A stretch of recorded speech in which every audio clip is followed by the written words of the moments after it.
went up on a mountainside and sat down with his disciples. The Jewish Passover festival was near. When Jesus looked up and saw a great crowd coming towards him, he said to Philip, "Where shall we buy bread for these people to eat?" He asked this only to test him, for he already had in mind what he was going to do. Philip answered him, "It would take more than half a year's wages to buy enough bread for each one to have a bite."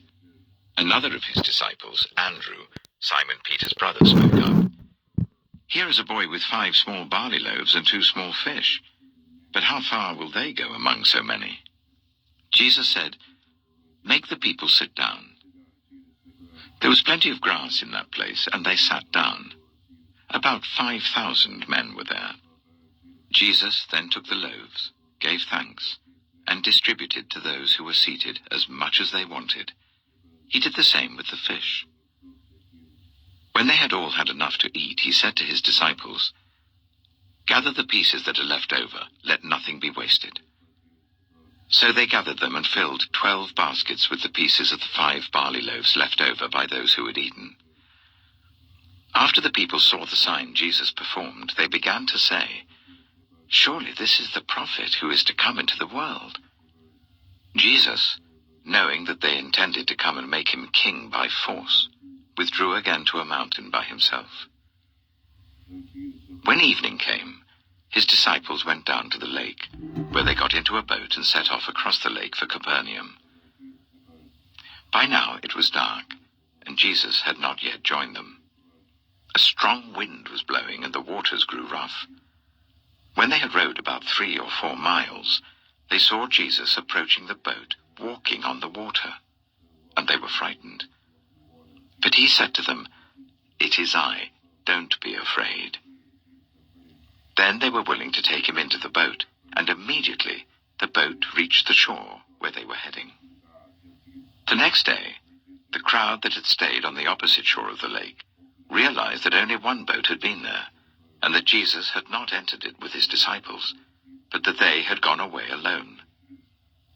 Then some boats from Tiberias landed near the place where the people had eaten the bread after the Lord had given thanks. Once the crowd realized that neither Jesus nor his disciples were there, they got into the boats and went to Capernaum in search of Jesus.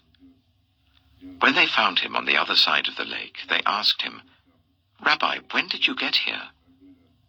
Jesus answered, "Very truly I tell you, you are looking for me not because you saw the signs I performed, but because you ate the loaves and had your fill. Do not work for food that spoils, but for food that endures to eternal life, which the Son of Man will give you. For on him God the Father has placed his seal of approval." Then they asked him, "What must we do to do the works God requires?" Jesus answered, "The work of God is this, to believe in the one he has sent." So they asked him, "What sign then will you give that we may see it and believe you? What will you do?" "Our ancestors ate the manna in the wilderness. As it is written, he gave them bread from heaven to eat."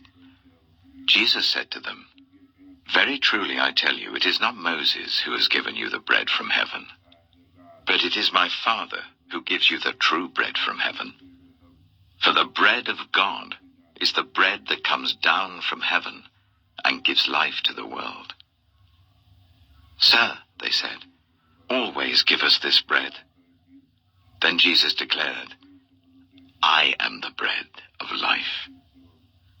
Whoever comes to me will never go hungry, and whoever believes in me will never be thirsty. But as I told you, you have seen me, and still you do not believe. All those the Father gives me will come to me, and whoever comes to me I will never drive away. For I have come down from heaven not to do my will, but to do the will of him who sent me. And this is the will of him who sent me, that I shall lose none of all those he has given me, but raise them up at the last day. For my Father's will is that everyone who looks to the Son and believes in him shall have eternal life, and I will raise them up at the last day." At this, the Jews there began to grumble about him because he said, "I am the bread that came down from heaven." They said, "Is not this Jesus, the son of Joseph, whose father and mother we know? How can he now say, 'I came down from heaven'?" "Stop grumbling among yourselves," Jesus answered. "No one can come to me unless the Father who sent me draws them, and I will raise them up at the last day. It is written in the prophets, 'They will all be taught by God.' Everyone who has heard the Father and learned from him comes to me. No one has seen the Father except the one who is from God. Only he has seen the Father. Very truly I tell you, the one who believes has eternal life. I am the bread of life. Your ancestors ate the manna in the wilderness, yet they died. But here is the bread that comes down from heaven, which anyone may eat and not die. I am the living bread that came down from heaven. Whoever eats this bread will live forever. This bread is my flesh, which I will give for the life of the world." Then the Jews began to argue sharply among themselves, "How can this man give us his flesh to eat?" Jesus said to them, "Very truly I tell you, unless you eat the flesh of the Son of Man and drink his blood, you have no life in you. Whoever eats my flesh and drinks my blood has eternal life, and I will raise them up at the last day. For my flesh is real food, and my blood is real drink. Whoever eats my flesh and drinks my blood remains in me, and I in them.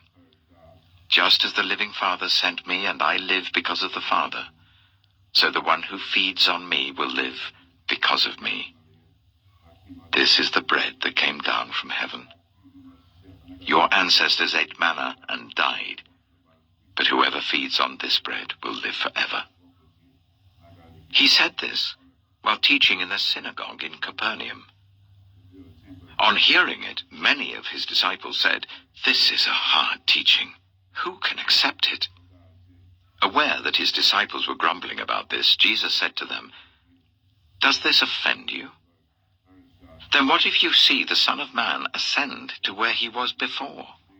The Spirit gives life, the flesh counts for nothing. The words I have spoken to you, they are full of the Spirit and life. Yet there are some of you who do not believe." For Jesus had known from the beginning which of them didn't believe and who would betray him. He went on to say, "This is why I told you that no one can come to me unless the Father has enabled them."